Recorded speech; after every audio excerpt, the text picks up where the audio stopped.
Fever వచ్చిందనేసి RMP doctor దగ్గరికి వెళ్ళాము. అక్కడ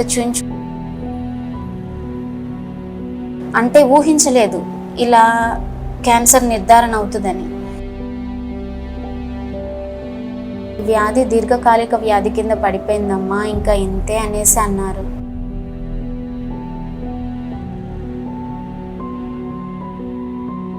నమస్కారం అండి, నా పేరు భారతి. నేను గుంటూరు నుంచి వచ్చాము. మా హస్బెండ్ మరియదాసు గారు, తనకి 2 సంవత్సరాల క్రిందట ఫీవర్ వచ్చిందనేసి ఆర్ఎంపీ డాక్టర్ దగ్గరికి వెళ్ళాము. అక్కడ చూయించుకుంటూ ఉన్నాము. ఏమీ జ్వరం అనేది తగ్గట్లేదు. కొన్ని టెస్టులు చేయించుకోవడం జరిగింది. మరి ఆ టెస్ట్లో అవి కొంచెం ఖర్చు అవుతాయి అనేసి అన్నారు. అయినా చేయించుకోవాల్సి వచ్చింది, చేయించుకున్నాము. అంటే ఊహించలేదు ఇలా క్యాన్సర్ నిర్ధారణ అవుతుందని. తనకి క్యాన్సర్ ఏ అలవాట్లు లేవు, ఇట్లా క్యాన్సర్ వచ్చిందనేసి చెప్పారు. ఇంకా ఏం చేయాలో అయోమయ స్థితిలో ఉన్నాము. ఆలోచించుకొని తెలుసుకొని కొంచెం ఇంటి దగ్గరలో ఉన్న హాస్పిటల్లో చూయించుకోవడం జరుగుతుంది.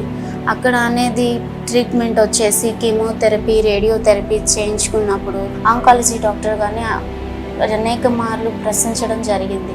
ఇది తగ్గుతుందా లేదా సార్, ఇంతే పరిస్థితి అని అడుగుతూ వస్తూ ఉన్నాను. అయితే అడగగా ఒక్కసారి సార్ చెప్పారు, ఇలా ఈ వ్యాధి దీర్ఘకాలిక వ్యాధి కింద పడిపోయిందమ్మా, ఇంకా ఇంతే అనేసి అన్నారు. అప్పుడు హోప్ లేని సమయంలో ఈ పునర్జన ఆయుర్వేద మందులు ఇట్లా తెలుసుకొని తీసుకురావడం జరిగింది. ఈ మందులు వాడుతున్న దగ్గర నుంచి తనకి రిజల్ట్ అనేది బాగుంది. ఏంటంటే తను ఫుడ్ తీసుకోగలుగుతున్నారు, తన పని తను చేసుకోగలుగుతున్నారు. ఎటువంటి సైడ్ ఎఫెక్ట్స్ అనేది లేదు, ఎలాంటి ఇబ్బందులు లేవు.